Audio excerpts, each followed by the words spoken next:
I, 28M, never had a good relationship with my cousin Harry, 31M. Our history goes back to when we were kids. Harry lost both his parents in a terrible car crash when he was 5 years old. I was only 2 at the time, so I don't remember much about his parents, but my mom told me they were driving home from a party when their car slid off an icy road. Harry was at our grandparents' house that night, which probably saved his life. After the accident, my grandparents took Harry in and raised him as their own. At first, everyone thought this was the best solution. Harry would stay with family who loved him, and my grandparents, who had just retired, could give him their full attention.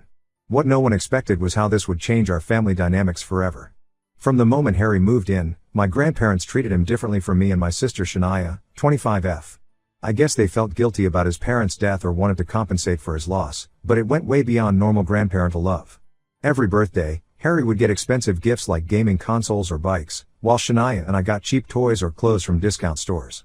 During Christmas, the pile of presents under the tree for Harry was always 3 times bigger than ours combined. The preferential treatment didn't stop at gifts. Harry could do no wrong in my grandparents' eyes. When we were in elementary school, Harry would often steal my toys or break them on purpose. If I complained, my grandparents would say I was being selfish and should learn to share with my less fortunate cousin.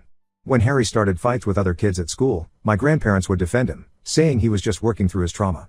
Meanwhile, if I got into any trouble, even minor things like being late to class, I was lectured about responsibility and setting a good example. Harry's behavior got worse as we entered our teens. He started drinking at 14, stealing alcohol from my grandparents' liquor cabinet. Instead of addressing the problem, they would just quietly replace the bottles and pretend nothing happened. By 16, he was regularly showing up drunk to family events. I remember one Thanksgiving when he threw up all over the dinner table and ruined the entire meal. My grandparents just cleaned it up and served him soup in his room, while telling everyone else to be understanding because he's been through so much. The real problem started when we hit college age. My grandparents had set up college funds for all 3 of us, me, Harry, and Shania. But by the time I graduated high school, they had spent most of my fund and all of Shania's on bailing Harry out of various troubles, paying for his wrecked cars, covering bounce checks, and hiring lawyers when he got caught drunk driving. They told us we could take student loans since we had 2 parents to help us, while poor Harry only had them. Shania and I ended up with massive student debt while Harry got a free ride to college. Despite having everything handed to him, Harry dropped out after 2 years. He claimed college was too stressful and he needed to find himself. My grandparents supported this decision and even gave him money to explore his options. He used this money to party and drift between dead-end jobs, never keeping one for more than a few months. Last year, my sister Shania got engaged to her boyfriend Tom, 27M. Tom comes from a good family and has a successful career in software development. Shania works as a pediatric nurse, and they saved for over a year to have their dream beach wedding. They planned everything carefully, wanting it to be perfect. A week before the wedding, Harry suddenly showed up at my grandparents' house. He claimed he had been sober for 3 months and wanted to make amends with the family. He gave this whole speech about how he had hit rock bottom and realized he needed to change. He even showed my grandparents an AA chip, though I later found out he bought it online. My grandparents ate it up completely. They started pressuring Shania to invite Harry to the wedding, saying it would be good for his recovery. Shania was really hesitant. The last family event Harry attended was our cousin Sarah's graduation party, where he hit on Sarah's 17-year-old friends and tried to fight her dad when he was asked to leave. But my grandparents played their trump card. They told Shania they wouldn't attend her wedding if Harry wasn't invited. They said she was being cruel and unforgiving, and that family should always stick together. Shania was heartbroken. She had always been close to our grandparents and wanted them at her wedding. After days of guilt tripping and emotional manipulation, she finally gave in and invited Harry. The wedding ceremony itself went okay, probably because Harry didn't have access to alcohol until the reception. But once the bar opened, things went downhill fast. During the father-daughter dance, I noticed Harry making multiple trips to the bar. By the time the speeches started, he was visibly drunk. When Tom's best man was halfway through his speech, Harry stumbled to the front and grabbed the microphone. What followed was a complete disaster. Harry started rambling about how Shania was always jealous of him growing up, how she would cry to our grandparents about the gifts he got. He accused her of marrying Tom for his money, saying she was just a gold digger like her mom. When Tom's father tried to intervene and take the microphone, Harry sucker punched him, breaking his glasses and giving him a bloody nose. The entire reception erupted into chaos. Harry started grabbing bottles from the bar and throwing them at guests. He knocked over the wedding cake, destroying the top tier that Shania and Tom were saving. When Shania started crying, Harry told her to stop being dramatic and tried to push her into the pool, saying she needed to cool off. If Tom hadn't caught her, she would have fallen in and ruined her dress. The wedding venue's security tried to contain him, but Harry was out of control. He was throwing chairs, breaking centerpieces, and screaming about how everyone had always been against him. My grandparents were trying to calm him down, telling everyone he was just having a bad day and needed understanding. That's when I'd had enough. While they were distracted, I went outside and called the police. When the police arrived, Harry completely lost it. He tried to run, then fought with the officers when they caught him. He ended up elbowing one officer in the face and kicking another in the shin. They had to physically restrain him to get him into the police car. My grandparents were hysterical. They blamed me for escalating the situation, saying I should have let them handle it within the family like we always had. They followed Harry to the station and got him a lawyer before they even checked if Shania was okay. Now Harry is facing multiple charges: assault, destruction of property, resisting arrest, and assaulting a police officer. The family is completely split. My grandparents haven't spoken to me since that night. They're spending their retirement savings on Harry's legal defense and telling everyone who will listen that I betrayed the family. Some relatives agree that Harry needed to face consequences, while others think I went too far by involving the police. Even Shania, whose wedding was completely ruined, says that while she's angry with Harry, she feels guilty about him potentially going to jail. I feel like I finally did what everyone should have done years ago: hold Harry accountable for his actions. But seeing my family torn apart makes me wonder if I made the right choice. Ida? Update 1 first, I want to thank everyone who commented on my original post. Reading your responses helped me feel less crazy about my decision to call the police on Harry. A lot has happened in the past 2 weeks, and things have gotten much more complicated than I ever expected. Harry got out on bail 3 days after the wedding incident. My grandparents mortgaged their house to pay his bail and hire some hotshot defense attorney who specializes in cases involving addiction and mental health. They didn't even tell my parents they were doing this. We found out when the bank called my dad to verify some information since he was listed as their emergency contact. The night Harry got out, around 2 a.m., I woke up to someone pounding on my front door and screaming my name. I live alone in a small house I recently bought, and my first instinct was to call the police. But when I looked through the peephole, I saw Harry swaying on my porch, clearly drunk out of his mind. He was holding a half-empty bottle of whiskey and looked like he hadn't showered since getting out of jail. I told him through the door to leave or I'd call the police. This set him off completely. He started screaming about how I ruined his life, how I was always jealous of him, and how I turned the family against him. Then his threats got really scary. He said he was going to burn my house down while I slept, that he would make me regret ever being born. The worst part was when he said he knew my work schedule and would be watching me. I recorded everything on my phone while quietly calling 911. The police arrived within minutes and arrested Harry for violating his bail conditions. My neighbors had come outside by then, and several of them gave statements about his behavior. One neighbor even had security camera footage of Harry urinating on my car before he started banging on my door. The next day, my mom came over to check on me. She was really shaken up by everything and suggested we look through some old family photos to calm down, something we used to do when I was little and had a bad day. We were going through boxes in my spare room when we found something strange. In one of my grandma's old photo albums from before Harry's parents died, there was an envelope stuffed with legal documents. At first, we thought they were just old bills or insurance papers, but as we read through them, we discovered something shocking. The documents were adoption papers from when Harry was born, not from when his parents died. According to these papers, Harry's parents who died in the car crash weren't his biological parents at all. They were friends of my grandparents who took him in as a baby.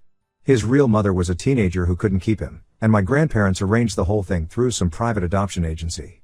The papers showed that my grandparents actually financed the adoption and had some kind of guardianship agreement from the start. This explains so much about why my grandparents always favored Harry. They weren't just trying to make up for his parents' death, they felt responsible for his entire life. They had basically chosen him over their own grandchildren before we were even born. My mom was stunned. She had no idea about any of this, which meant my grandparents had kept this secret from everyone, including their own children, for over 30 years. We debated what to do with this information for hours. Part of me wanted to expose everything right away, but my mom suggested we talk to my grandparents first. When we confronted them with the documents, my grandmother burst into tears while my grandfather got angry and defensive. They finally told us the whole story. Harry's biological mother was actually my grandfather's niece, his sister's daughter. She got pregnant at 16 and begged them for help. Instead of supporting her as a single mother, they convinced her to give the baby up for adoption and arranged for their friends to adopt him. They swore the friends to secrecy and set up a trust fund for Harry. When Harry's adoptive parents died in the car crash, my grandparents saw it as their chance to finally raise him themselves. They admitted that their guilt over separating him from his birth mother made them overcompensate by giving him everything he wanted. They never told anyone because they were afraid it would disturb the family peace. I was disgusted by their secret keeping, but what really got me was their reaction when I suggested telling Harry the truth. They begged me not to tell him, saying it would destroy his fragile mental state and ruin his defense in court. They even offered to sign their house over to me if I kept quiet. When I refused to be bought off, they threatened to tell everyone that I was lying and trying to extort them. My sister Shania thinks Harry deserves to know the truth, especially since his biological mother is still alive, though my grandparents refuse to tell us where she is. Our parents are torn, They're angry about being lied to all these years, but they're worried that revealing everything now might push Harry over the edge. Harry's court date is next month. His lawyer is pushing for a plea deal, claiming that Harry's actions at the wedding were caused by the trauma of losing his parents. My grandparents are supporting this narrative, telling everyone how Harry has suffered so much loss in his life. Meanwhile, they're pressuring all the family members to write letters to the judge about what a good person Harry is deep down. I feel sick watching them continue to enable Harry's behavior with more lies. The truth about his adoption doesn't excuse any of his actions, but I believe he has a right to know who he really is. But is it wrong to tell him while he's facing criminal charges? Should I wait until after the trial? Or should I tell his lawyer so they can't use the orphan trauma defense? I'll update again after I decide what to do. Right now, I'm just trying to process everything while dealing with the fact that my entire childhood was basically built on a lie. Update 2. After much thought and discussion with Shania, I decided Harry needed to know the truth about his adoption. I couldn't stand watching my grandparents use his orphan trauma as an excuse for his behavior, especially when it was all based on lies they created. I arranged to visit Harry in jail, though my grandparents tried everything to stop me. They called the jail pretending to be my father, saying I wasn't allowed to visit. When that didn't work, they told Harry I was coming to mock him about his charges. Despite their interference, I managed to see him last week. Harry looked terrible. He'd lost weight, and his hands were shaking from alcohol withdrawal. At first, he just glared at me through the visiting room glass. I didn't waste time with small talk. I showed him copies of all the documents we found. The adoption papers, the legal agreements, everything. I even had a photo of his biological mother from when she was young, which I found hidden in another of my grandmother's albums. His reaction wasn't what I expected. Instead of being angry at our grandparents for lying, he completely twisted the situation. He started laughing, this weird, hollow laugh that gave me chills. Then he said this proved what he'd always known, that he was special and chosen while Shania and I were just born into the family by accident. He said our grandparents picked him because they knew he was better than us, and we'd spent our whole lives trying to steal their love from him. When I tried to explain that his biological mother was actually family and might want to know him, he became enraged. He slammed his fists against the glass and screamed that I was making up lies because I was jealous. The guards had to remove him from the visiting area. 2 days later, Harry's lawyer contacted our family. Harry told him about the adoption documents and created this whole new defense strategy. He's now claiming that learning about his adoption triggered a mental breakdown, which is what caused his behavior at the wedding. His lawyer is arguing that Harry has been suffering from severe emotional and psychological trauma his entire life without knowing why, and that's what led to his addiction issues. My grandparents are fully supporting this new strategy.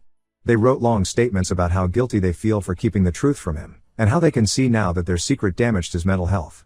They even got some psychiatrists to evaluate Harry and diagnose him with various trauma-related conditions.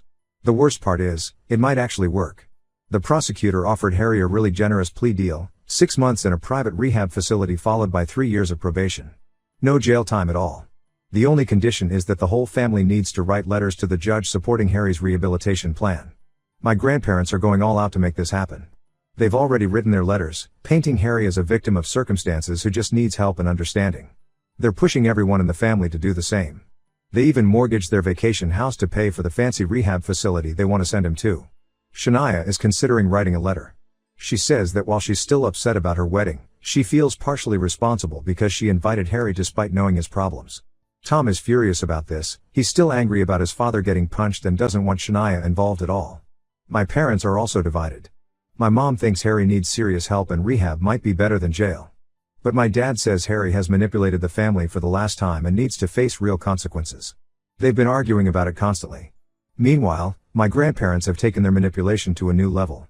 Last week, they updated their will. They told the whole family that anyone who doesn't support Harry's rehabilitation plan will be disinherited. They're using my grandfather's heart condition to guilt everyone, saying the stress of Harry going to jail could kill him. The final straw came yesterday. Harry's lawyer sent me a letter threatening to sue me for maliciously revealing private adoption information if I don't write a letter supporting Harry. The lawyer claims I caused Harry severe emotional distress by telling him about his adoption without proper psychological support present. I'm standing firm in my decision not to help with Harry's defense. He assaulted multiple people, destroyed property, and threatened me at my house. Finding out he was adopted doesn't change any of that. But now I'm worried about potential legal trouble for myself, and the family pressure is getting worse every day. The judge will make a decision about Harry's plea deal next week. I'll update again once we know what's going to happen. Update 3. I know it's been a while since my last update, but a lot has happened and I needed time to process everything. The judge accepted Harry's plea deal. He went to a luxury rehab facility that cost my grandparents nearly $50,000 per month. For 3 months, everything seemed to be going well. Harry was attending therapy sessions, participating in AA meetings, and even started helping out with group sessions for other patients. My grandparents visited him every week and came back with glowing reports about his progress. They kept pushing me and Shania to visit him, saying he was like a completely different person. Even some of our cousins who visited said he seemed genuinely changed. They said he was working out regularly, reading self-help books, and talking about wanting to make amends with everyone he had hurt. Shania eventually gave in and visited him in month 2. She said he cried and apologized for ruining her wedding, promised to pay for a vow renewal ceremony, and even wrote a letter of apology to Tom's father.